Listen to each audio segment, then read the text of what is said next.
Hey, everybody. Today we have an awesome episode for you. Today we have a globally renowned colorist based out of Los Angeles named Chad Kenyon. Now, if you have not heard of him, you should, because he has not only an A-list celebrity clientele, but is also featured in most of the leading publications throughout the world. And we are so thrilled that you're here today, Chad. It's been forever since I've seen you. I know it's been way too long, way too long. We got to I, get you on the West Coast. You're I, on I, I'm getting my vaccination this weekend, so I'm all excited. travel. Yay. Yay! So I'm excited to hear about, I want to share with everybody what I already know about you, because like we've known each other for about 4 years now. Yes. You really have had an interesting career. I mean, you've gone from living in Illinois to moving to Spain and really kind of transforming into one of the top colorists in Los Angeles. Like, can you kind of tell us a little bit about your journey? Yeah, of course I can. I revisit it a lot because my clients are always asking me about my journey, so I get to share with them, especially my new clients. But I'm from a small town in Illinois, and from the time I was 4 years old, I wanted to do hair. I used to play with my sister's Barbie beauty salon, which had the Barbie bust. Remember that? Oh yeah, no, I remember those. They even Yeah, had and makeup. it had makeup. It had like a blue eyeshadow palette, blue and Yes. green, I think maybe pink, and then it had rollers, Oh which I my never liked. gosh. I used to take the eyeshadow color palette and I would paint on the hair. So I was doing balayage way back before I knew what balayage was. That's hysterical. At 4, At 4, I so wanted to it was be a definitely me. ballerina. What's that? I said, I just wanted to be a ballerina. There's no time like the present, Danielle. Well, yeah. So yeah, so I knew that that's what I wanted to do, and I used to roll perms in the kitchen with my mom in the 80s, and all that type of stuff. It was just innate for me to want to be in that world with the girls, hanging out, making people pretty, making Mm. people feel good about themselves from a very young age. I'm a people pleaser, and I could tell very early on that people felt good about the way they looked when we I were done. find that's like a common theme with all hairdressers. Really? Am I wrong? Like, it seems like every time, including myself, I got into the engineering, aside from loving the artistry of it, but it's always like that rush you get when you make someone feel really great. Yeah, like when my clients cry when they're happy after their color, like I cry too. Like I get really involved in the whole process. You know what I mean? It's a very personal process. Yes. For So both. how did you go from there to Spain? Well, I wanted to do hair, but I was bullied, and I was told, I'm gay, obviously, and I grew up gay in Illinois in the 70s and 80s, and it was not okay then to want it to be gay, and I wasn't out, of course, that was not an option, but just me saying that I wanted to do hair, that that indicated that I was gay, and people made fun of me for it, and I went against my wishes, and I studied communications in college. I went to college and got a college degree, and I did other things. I was very involved in government, and I was a page on Capitol Hill in Washington D.C. when I was Wow. 17. Shut up. I didn't know that. Yeah, yeah. I worked on. I was the speaker's page. I was for Speaker Jim Wright, Democrat from Texas, and I was his personal page. And lots of incredible things happened that summer. Wow. Yeah. So very well-rounded, I would say. I've done a lot of different things. And then when it came time to do hair, I said, no, I'm going to go to college. Went to college, got a degree in communications, and I did my senior year abroad in Spain. I got a scholarship to do my senior year abroad in Spain, and I just fell in love with it. And I fell in love with the country and the people and its cultures, and I stayed there for 16 years. Long story short. 16. So what part of Spain were you in? I was in Madrid. I lived in Madrid. Oh, wow. I traveled all over. I went off into Barcelona. So when you were there, you were doing hair in Spain, or were you just I was doing focusing hair on always something else? on the side, part time, Hmm. going to people's homes. People would come to my homes. We do it on my balcony. things like that. But I actually worked for the U.S. government in Madrid. I worked at the American Embassy for 4 years, and then I opened a restaurant. And I You know, owned a once restaurant. upon a time, that was one of my fantasies when I was a kid, because I was an exchange student. So I had this idea I was going to work at the embassy one day, and instead I'm doing hair. So Yeah, life takes that's us on so a different funny. journey. Yeah, it takes us on different journeys for sure.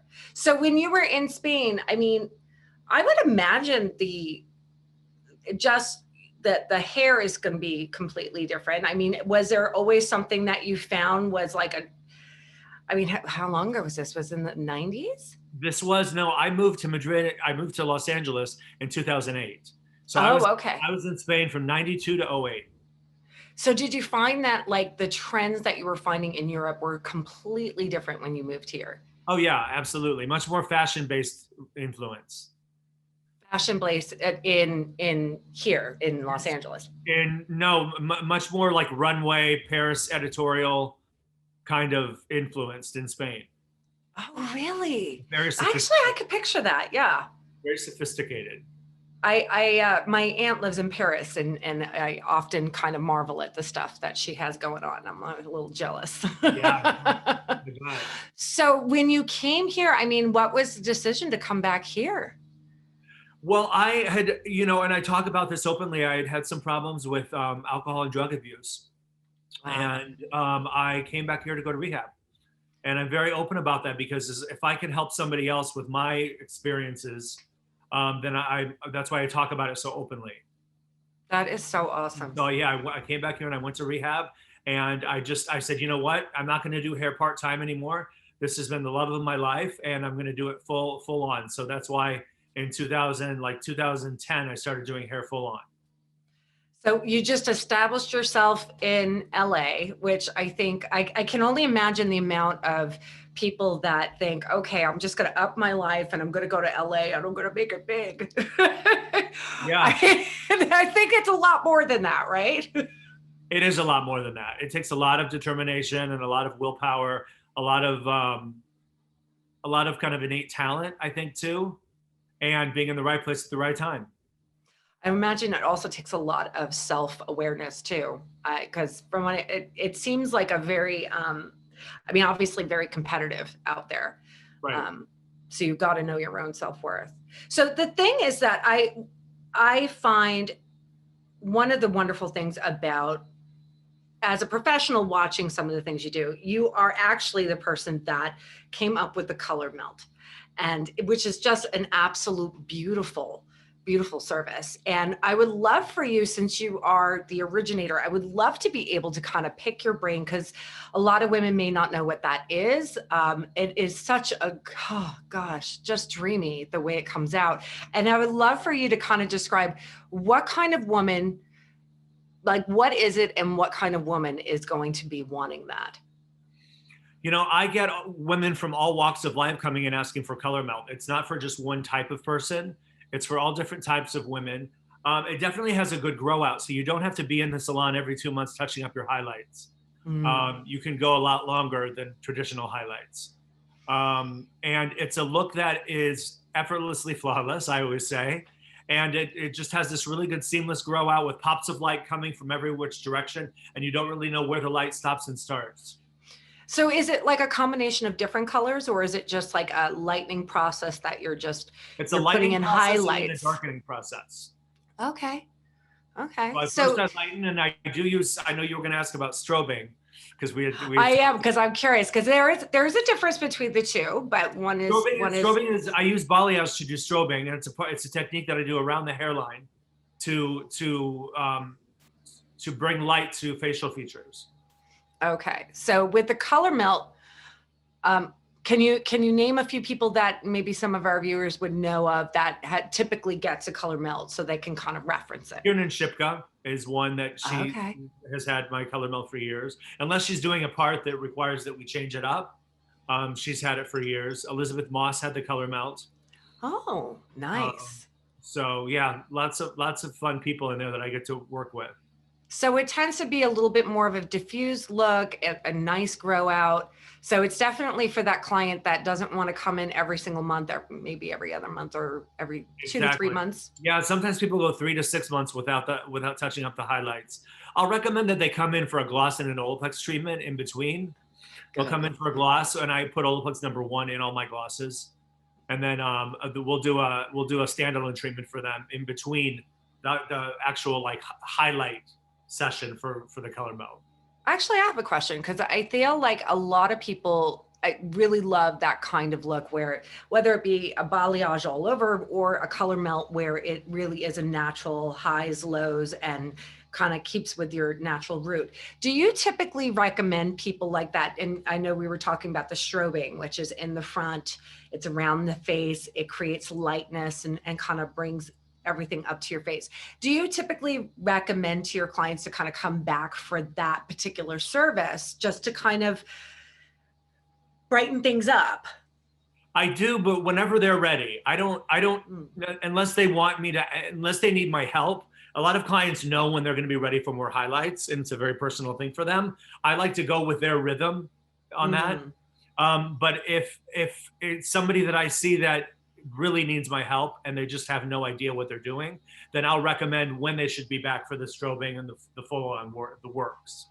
It is interesting because I know sometimes, I mean, you know, and I used to have clients that want to do the full head highlight and everything like that, but you know, you don't want to necessarily, you don't want to be doing that every single time. So you would Right. have them come in for just little touch ups here and there.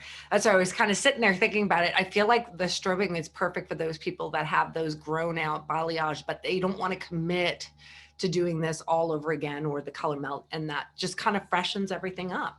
Right. Exactly. You're I right. love that, especially as we're going into the summer. So, I mean, the other thing that is really great about you is you are without a doubt a consummate educator, and I find that whether that be about hair or even just his life, I know you and I have had many conversations where I'm like asking you advice. Like, how do I handle this? Nitty gritty. I know. So I mean, I kind of feel like what would be when it comes to your own personal beauty, and you're really trying to identify the thing that makes matches, like we always say, match what's on the inside with the outside. Right. What would be your top level pieces of advice to kind of find that? I think that beauty is in the eye of the beholder.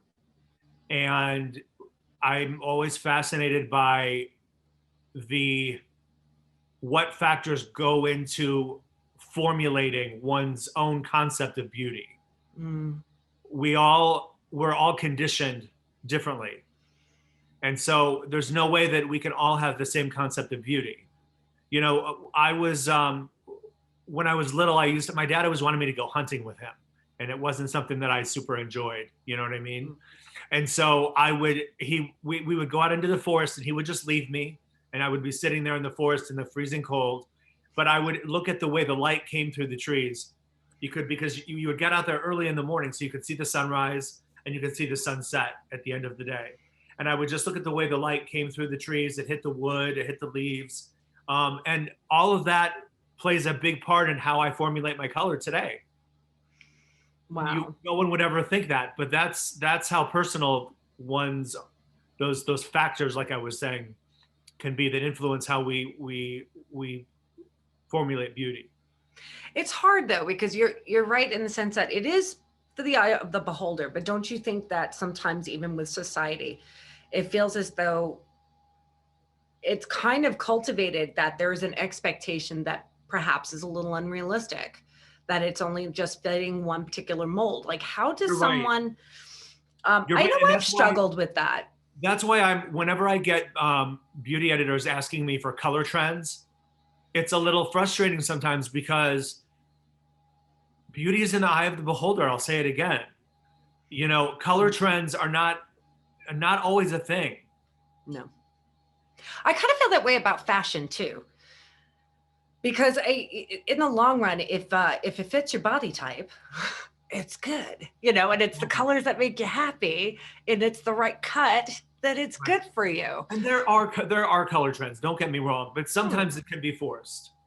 Sometimes it can be like, well, this year, not so much. Well, I mean, in all honesty, I mean, there are some trends that are going on right now. I've kid around about a few of them, the middle part thing, or the revamp of the mullet. I'm not hating on it, but it's not something I would wear. But it seems Shag. like these trends are more kind of microscopic. It's for only a certain demographic, a small Yeah, demographic. only certain people can wear those. Yeah. At Yeah, least I right find now. that. At least right now. A lot of times, like, look at the 70s. Everyone was wearing the shag. Oh gosh, yeah. No, that is true. Whether they should have or shouldn't have. Yeah. Mrs. Brady. But I think maybe that is the beauty of now, is that I think people are a little bit more self-aware that it doesn't have to be, which is funny because in the same breath we have it pushed in our face nonstop. Right. I mean, what would you say? I mean, I know you spoke of the forest, but what would you say is your definition of beautiful or beauty in a person? When it comes to hair, I think anything. I think whether it be their clothing, their skin, their hair, their makeup, whatever. I think it should be something naturally derived. Mm. One of the things that I look at as one of my influences for beauty is my sister when she was a little girl. At the end of the summer, she would have that sparkling little blonde tips on her hair. And that's something that helped me to create the color melt. That is so nice. I know. My youngest gunner, he has that. He's got this like reddish blonde hair, and in the summer he gets all those Right. gorgeous highlights. And then he's always sad when I make him cut it all off before he goes to school. It Why? is. Well, I don't. I let him grow it. I give it a personal choice. But yeah, after a while, Lord, you got to let me cut it, please. Something. Let's Yeah. make it neat. Right, definitely. So, I mean, beyond that, I mean, is there some exciting things going on right now? I know it's been kind of with the shutdowns and everything like that, but What's exciting is that I'm able to be back in the salon with my clients. That is genuinely exciting to me. hot Um, dog. my clients, many of them didn't want house calls. Many of them wanted color kits, which I know is controversial. You know what I mean? It is Um, what it is. I mean, we all had to kind of to come to get it. ourselves. We had to do what we had to do, Yeah. to take care of each other in the long run. But I do think that as we're opening up, I mean, what do you think that's going to happen as things open up? I keep on saying the things that I'm noticing personally is I feel like people are, as things are slowly opening up, they're looking forward to that pampering, just that Oh my goodness. self-care. They are dying for it. We've been self-caring at home for a long time. Now we want to go out and have someone else do it. My clients are loving being back in the salon. Even though it is a different atmosphere, we can only do one client at a time. Yeah. Normally I had 5 or 6 clients going at a time. Yeah.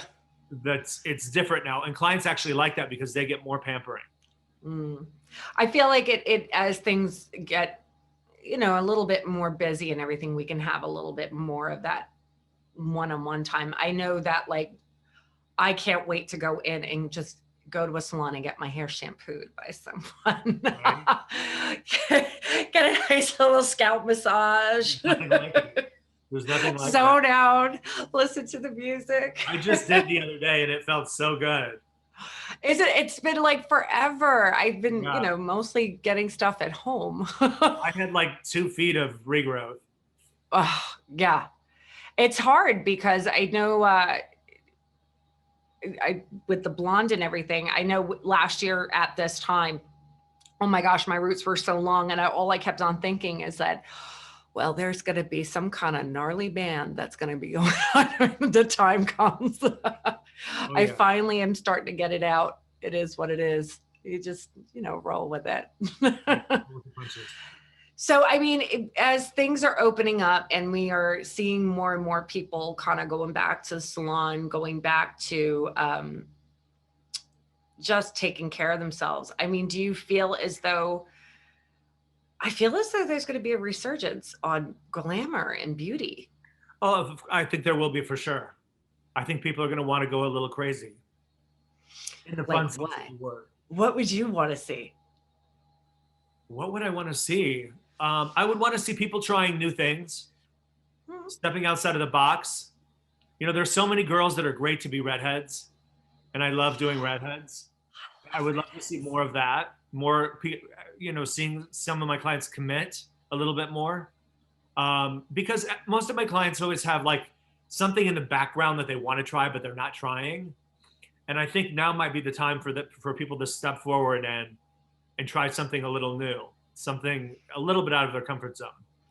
So do you, I mean, aside from red, is there something that you would say is like a typical, oh, this is a little out of my comfort zone and I really want to do it, but they don't? Well, something as simple as maybe somebody that's been really blonde for a while going a little more natural, or somebody that's been really natural in the safe zone, somebody going a little bit brighter blonde can be very becoming. And it depends on their facial features and their skin tone, of course. So, But I mean, how do you help a person when they're looking at different pictures of the kind of hair colors that they want? How do you help them navigate what's right for them when it comes to the tones and whatnot? well, I ask them certain questions that guide them to the right answer. Right. Sometimes somebody will be like, I love this photo on Instagram. I want it. And maybe it's a very golden blonde. But this client of mine has very golden skin tone. And so if they get to do a blonde that's too golden, it can wash them out. So I have to ask them questions to get them to see the right answer. Someone recently, I think it was Bianca, she was saying that she started having her clients, when they would bring pictures, put their thumb over the face and say, okay, now and visualize that on your face. And she goes, and they suddenly go, ooh. Right, exactly. It's hard sometimes because you can't help but look at some pictures and go, ooh, I really want that. That happens to me regularly. And yet I stick with this all the time. Yeah, but that's your classic. That's such a good look for you. Thank you. Thank you. It wasn't always. And I think that is part of transformations, right? I mean, sometimes it takes a little while to kind of find what you are, and you have to go through a lot of different transformations. Gosh, I think of the journey that you have gone. You must be really happy. I am happy. I'm very happy. I'm happily married. I'm happy in my career. I feel very blessed, very fortunate. I mean, what would you say is like something that, because again, I think this happens to other, whether it is with addiction or anything else that goes on in our lives. Sometimes we all get a little bit lost, and it's very hard to find that peace inside of ourselves. So that way, all of this is presented to the world, right? Right. So what would you think was like one of those turning points where you feel like, oh, okay, I'm feeling more like myself. Like I feel beautiful. You know, it was shortly after I joined forces with Olaplex. Really? Yeah, that was a turning point in my career where I was booked at the salon. I was traveling to other cities to do clients, traveling to other countries. And here I was working with this amazing brand. And everything just kind of came together after that. It like the planets aligned. You know what I mean? I'm trying to remember how long you were with Ramirez Trans before were you there long before Olaplex? I was at Benjamin before, when I started with Olaplex. Because I remember you were someplace else right before. Benjamin. And, yes, and I remember going to Ramirez Trans. What a beautiful place. Yeah, I know. And you came and spent the day. Yes, and it was fun. I got to hold hair for you. I'm a very good assistant. I remember my days in New York, you had to be, back in my assistant days, you had to be real good at that. Very intuitive. Oh, yeah. But I think that it is a really big lifestyle change going from, Illinois to Spain to LA. I mean, how do you feel? Is that like your place? Is that the place you are to be for the rest of your life? Los Angeles? Yeah. Yeah. I'm happy with LA. Never say never. I won't say that I'll never move to another city, but I really like LA. And I didn't in the beginning. I was so much used to Madrid, which is a European city. Things are closer together. I lived in the center of the city. We walked everywhere. It's kind of like New York. But you get to travel a lot. I hear about you traveling all over the place doing hair. I do get to travel a lot. Yeah, I'm actually getting ready to go to Mexico for a little vacation right now. our anniversary vacation. Oh, happy Thank anniversary. you. That's Coming up in April fun. 28th. But even in New York, are you traveling just for the sake of travel, or are you looking at No, I'm clients or? usually going for clients to see Wow, clients. And I have some master classes that were put on hold. So I'm dying for things to open up again so I can get back to educating in other cities. that is amazing. So are you teaching about the color melt or Always, um, yes. Always the that color is mill. so amazing. Yes, with balayage. That is amazing. That is amazing. A lot of times I'll strip it down to just balayage because that's more than enough, more than people can handle in the beginning. Do you remember when they were saying that like that was the trend and it was going to be disappearing and it just hasn't? No, it's still here. I'm not saying it's replaced foiling, but I feel like it's darn near close. Right. Well, and I do color melt with balayage, but I've had some really creative people come up doing it with foliage and with foils and with Mm. backcombing and things like that too. So it's evolved, in other spheres, and that's fun to see. I enjoy seeing that. Mm. No, I do too. I mean, at least on the pro side, it's kind of fun to experiment with all these and mix them all up. Right. For our listeners, I mean, honestly, the cool thing about doing hair is that it is artistry, along with really great planning, Yeah. really great planning and understanding of features and what's going to look best on you. But the artistry in it is something that is exciting because it's constantly evolving. And if you have what would you suggest when looking for a good hairstylist? I mean, I feel like you got to find someone that's constantly learning and looking for Someone who's always education. evolving, for sure. That's important. You don't want to get You don't want stuck people to in the stay stagnant. past. Yeah, even I created the color melt, but that doesn't mean that I'm not looking for other ideas or looking to evolve the color melt. No, I'm not doing it the same way now as I did when I first started. Some of my combing techniques are different. Some of the tools I use are different. no, definitely. And it is really interesting. When it comes to, let's see, what would be your top 5 recommendations? So this is tough. I'm making it 5. I All know. right, I could cut it down to 3. I could cut it down to Okay, 3. great. So if you think more than 3, then we will go with that. So what would you say is the top, I'll say 5, but it can be 3, recommendations for people that are looking to really ramp up their hair, like want to do something kind of like what you're saying, the people that have been playing it safe for a long time, or maybe they were doing what they thought society expected them to be, and now they're going, hey, I want to represent me. Right. What would be the things that you would recommend them to do? Number 1, do your research And how do they do that? online Looking and at take pictures? screenshots so you don't have to you don't have to sit there with your colorist and try to find them on somebody else's Instagram. Make a folder. Please.